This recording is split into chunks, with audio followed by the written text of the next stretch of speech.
Bien, ustedes están viendo en este momento la misma conexión que mostrábamos hoy, de una base de madera en donde yo he montado un ventilador, una alarma y una lámpara de 220.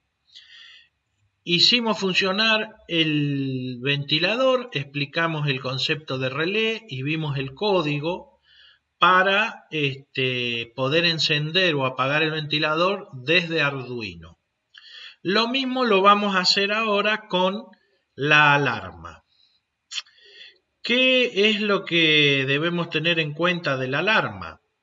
De la alarma hay que tener en cuenta simplemente es lo mismo que un foco, es lo mismo que un ventilador, solamente que lo que vamos a cambiar ahora es el número de pin por donde trabaja o está conectada la alarma con Arduino.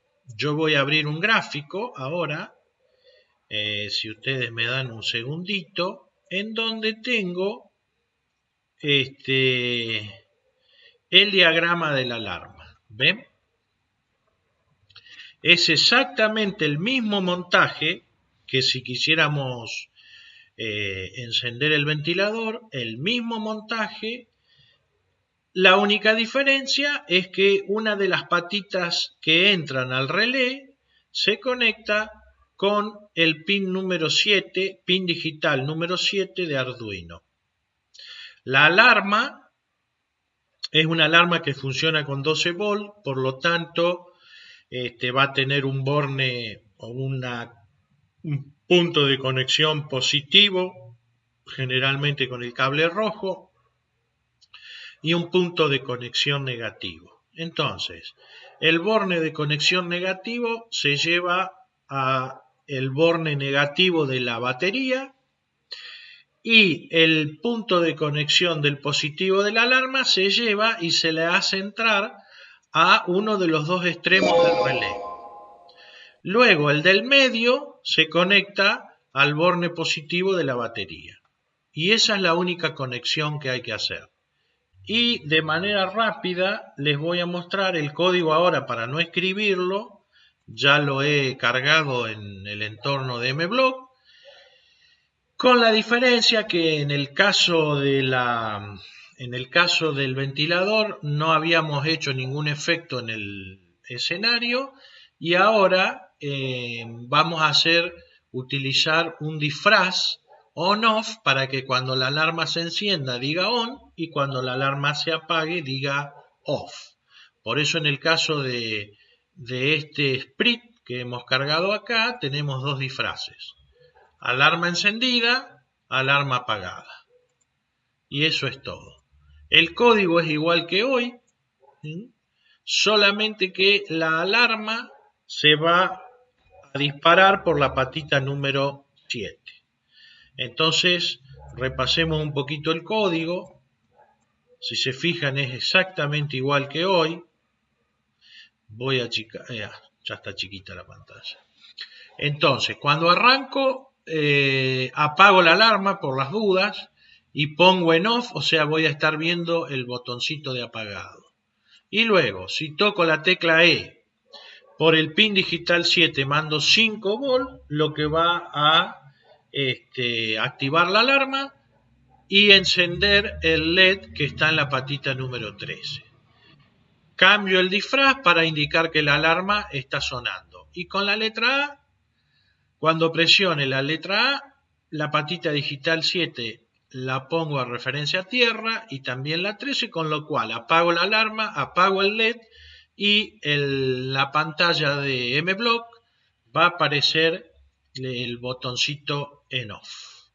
Todo esto lo coloco en un bloque por siempre y lo encastro en un programa principal de MBlock. Así que ahora lo que voy a hacer es probarlo para que ustedes puedan ver el efecto. Arranco, voy a arrancar, de nuevo me chequeo estar conectado, sí, Ahora arranco el código. La alarma sonó y como ven acá, está en off y como ven acá, fue apagada. Por las dudas se hace esto. Luego voy a tocar la E, suena la alarma y voy a tocar la A y deja de sonar la alarma.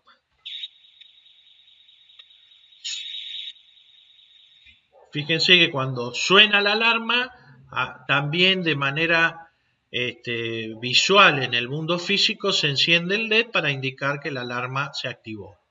Y cuando se apaga el LED para indicar que la alarma ha sido desactivada. Voy a tocar de nuevo la E y la A.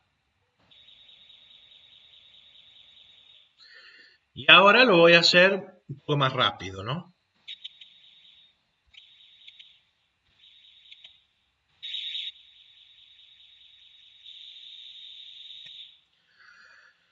Bueno, este ha sido otro ejemplo, de código en el cual hemos usado un relé para activar una alarma y también para desactivarla. Precauciones y cuidados al utilizar Arduino. La placa Arduino, si bien es difícil quemarla, o dañarla, en muchos casos sucede. En muchos casos sucede. Entonces lo que vamos a ver acá son precauciones básicas que hay que tener en cuenta para cuidar y no dañar la placa Arduino.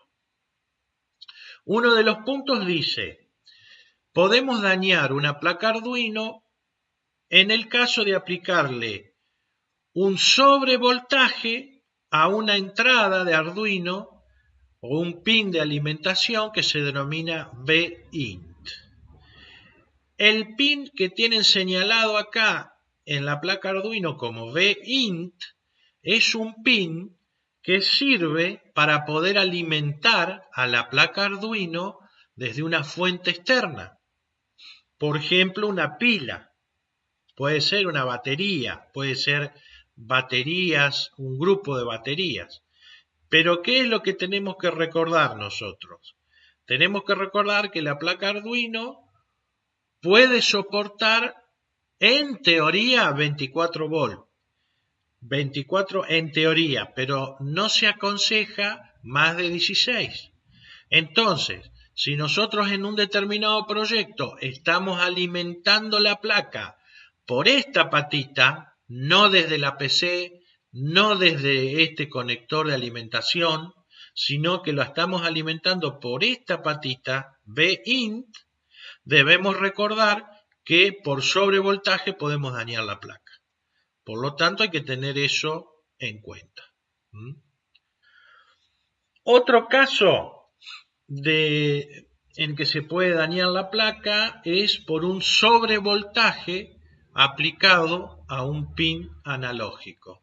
Porque como ustedes recordarán, los pines analógicos son pines de entrada.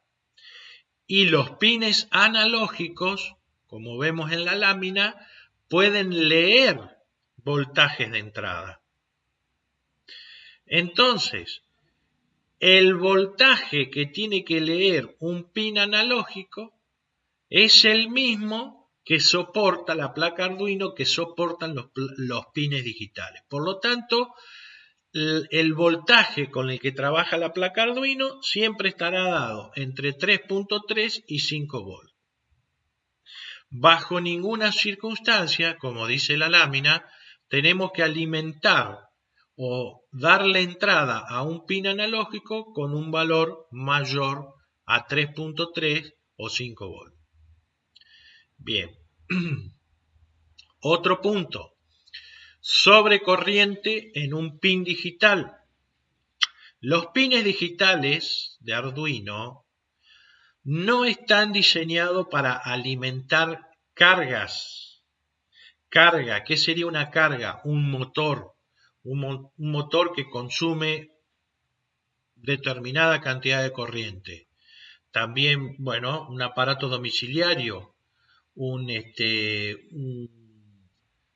heladera.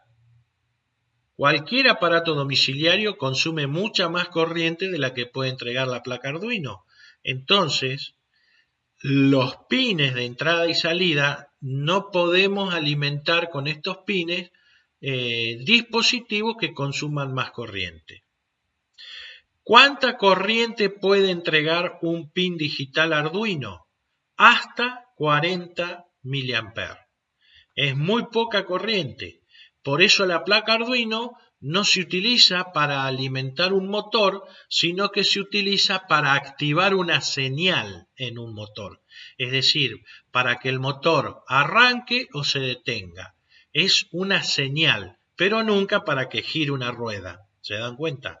Entonces, si nosotros conectamos a la placa Arduino algo que consume más de 40 mA, por ejemplo, un motor paso a paso de una impresora 3D que está consumiendo en promedio 300 o 400 mA, entonces podemos quemar la placa.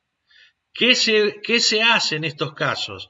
Se utilizan drivers o shields que permiten manejar más cantidad de corriente, entonces los pines Arduino simplemente le dan una señal al otro dispositivo para que lleve a cabo la función que tiene. Pero recuerden que, por ejemplo, hay servos, se me ocurre este ejemplo, hay servos que no son los mini servos que ustedes han recibido con el kit, sino que son servos que consumen más corriente. Entonces, la placa Arduino no puede alimentar un servo que consuma 200 mA. Lo tienen que hacer con una fuente externa. Entonces, resumiendo, si en los pines de entrada-salida digitales se coloca un dispositivo que consume más de 40 mA, podemos dañar la placa. Otro caso. Cuando aplicamos un voltaje inverso al pin de alimentación. Inverso. En este caso, como ustedes ven en la lámina, sería intercambiar el rojo y el negro, es decir, en lugar del cable negro conectarlo a tierra y el rojo al voltaje de entrada, se invierten los cables. En ese caso, lamentablemente, Arduino quedará inservible porque estamos teniendo un corto. No hay ninguna carga y estamos teniendo un cortocircuito. También hay que tener cuidado a la hora de conectar la alimentación, ya que justo al lado del pin, del pin que se denomina VINT, hay un GND. Y es muy fácil equivocarse y de esta manera conectaríamos mal los pines o conectaríamos, en lugar de conectar GND con VINT, conectamos GND con 5 volts de manera directa. Entonces, un cable que sale de GND y de manera directa, sin ningún consumo, sin ninguna carga, aterriza o se deposita su otro terminal en 5 volts, la consecuencia es nefasta, cortocircuito y arruinamos la placa. Así que todo esto hay que tener en cuenta para mantener la salud de la placa Arduino, para no quemarla por errores demasiado gruesos, digamos, demasiado gordos. Y finalmente, el tema de un cortocircuito en la placa, hay que tener en cuenta cuáles son las causas principales por las cuales se puede producir un cortocircuito en la placa. Y como dice acá la lámina, para terminar, voy a leer los puntos comunes por los cuales producimos un corto en la placa y de esa manera quemamos o arruinamos la placa Arduino con la que estemos trabajando. Entonces, cortocircuito en placa si se conectan dos pines entre sí, uno en 5 o high, 5 volt, y el otro en referencia a GND. Si se conectan dos pines digitales y uno está en alto y el otro que está conectado a GND, se produce un cortocircuito. Si aplicamos 5 volts o cualquier otro voltaje, ¿no es cierto?, mayor al pin de 3,3 volts. Es decir, este pin que está acá, ¿no es cierto?, que tiene 3 volts, si nosotros aplicamos un voltaje superior, también se produce un cortocircuito. Si conectamos, ya lo vimos, el 5 volts con el GND de manera directa, también producimos un cortocircuito, y si conectamos el pin de 3 volts y de GND también de manera directa, también generamos un cortocircuito. En estos casos, muy probablemente la placa Arduino quedará inutilizada.